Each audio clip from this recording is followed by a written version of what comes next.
آج کا چوتھا اور آخری سوال، کیا فرض نماز کے بعد سنت پڑھنے کے لیے اپنی جگہ کا بدلنا ضروری ہے؟ اور کیا سنت اور نفل مسجد اور گھر دونوں جگہ ادا کیے جا سکتے ہیں؟ جی ہاں بھائیو، جگہ بدلنا بھی ضروری ہے اور گھر اور مسجد دونوں جگہ سنتیں اور نوافل ادا ہو سکتے ہیں۔ یہ تو ہو گیا جی ہاں۔ اب 5 حدیثیں اور پھر یہ بات کنکلوڈ۔ ثبوت میں پہلی حدیث صحیح مسلم سے 2042 نمبر اور مشکات میں 1186 نمبر۔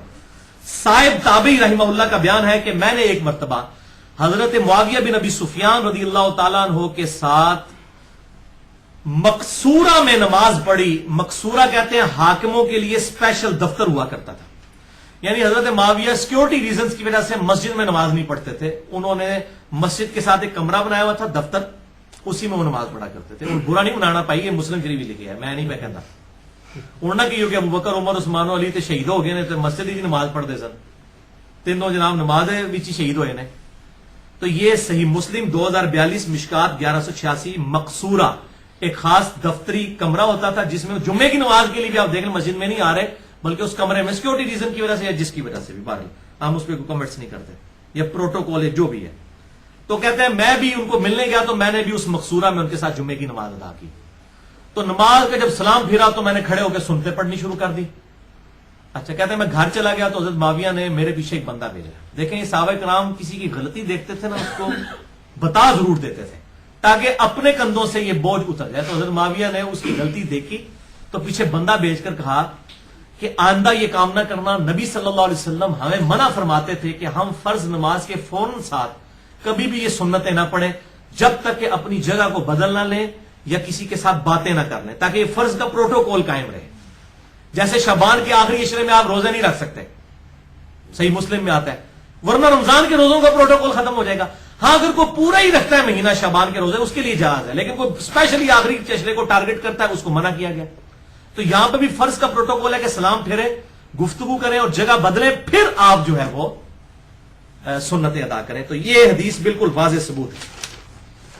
دوسری حدیث صحیح مسلم میں 1939 مشکات میں 1180، انس بن مالک کہتے ہیں کہ جب مؤذن مغرب کی اذان دے چکتا تو صحابہ کرام علیہم رضوان کو میں دیکھتا کہ وہ ستونوں کی طرف لپکتے اور فرض نماز سے پہلے 2 یہ سنتیں جو تھیں جو غیر موقدہ ہیں مغرب سے پہلے یہ ادا کرتے اور اس کثرت سے ادا کرتے کہ نیا آنے والا سمجھتا کہ یہ مغرب کی بعد والی 2 سنتیں پڑھ رہے ہیں، اور وہ ستونوں کے پیچھے۔ اس حدیث سے 4 رزلٹ نکلے ہیں، میں نے نکالے ہیں۔ نمبر 1، مغرب سے پہلے 2 رکعتیں پڑھنا بھی ثابت ہے غیر موقد ہے۔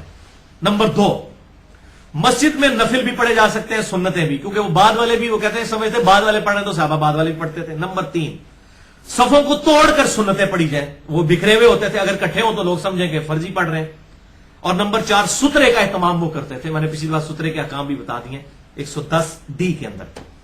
اچھا لیکن یاد رکھیں بخاری میں حدیث ہے 1183، مسلم میں 1940 اور مشکات میں 1165 کہ آپ صلی اللہ علیہ وسلم نے 2 مرتبہ فرمایا کہ مغرب سے پہلے 2 رکھتے ہیں، مغرب سے پہلے 2 رکھتے ہیں، تیسری دفعہ فرمایا جس کی مرضی پڑھے جس کی مرضی نہ پڑھے۔ یہ ہے غیر موقع ہے، لیکن اس کا وقفہ دینے کا فائدہ یہ ہے کہ مغرب میں کوئی لیٹ ہو تو وضو کر کے تکبیر اولا پا سکتا ہے۔ اس لحاظ سے اہل حدیث مبارکباد کے مستحق ہیں اور علماء عرب بھی کہ وہ یہ وقفہ کرتے ہیں تاکہ لوگ پڑھ لیں۔ تیسری حدیث صحیح بخاری میں 432، مسلم میں 1820، مشکات میں 714 مشکات میں 714 کہ آپ صلی اللہ علیہ وسلم نے فرمایا اپنی نفل نماز گھروں میں پڑھا کرو، انہیں قبرستان مت بناؤ۔ کوئی قبرستان میں تو جنازے کے علاوہ کوئی نماز نہیں ہو سکتی، سجدہ کرنا منع ہے، تو آپ نے فرمایا قبرستان نہ بناؤ گھر کو، گھر میں نفلی نماز پڑھا کرو۔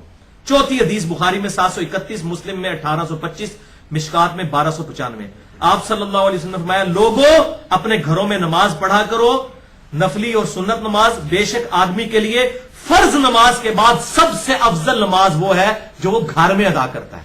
یعنی یہ 12 سنتیں آپ گھر میں ادا کریں گے یہ افضل ہے مسجد میں ادا کرنے سے۔ اور 5ویں حدیث صحیح مسلم میں 1822، مشکات میں 1297 نمبر کہ آپ صلی اللہ علیہ وسلم نے فرمایا جب تم مسجد میں فرض ادا کر چکو تو گھر میں جا کر نوافل اور سنت پڑھا کرو، بے شک اللہ تعالیٰ گھر میں نماز پڑھنے کی وجہ سے خیر و برکت فرما دیتا ہے۔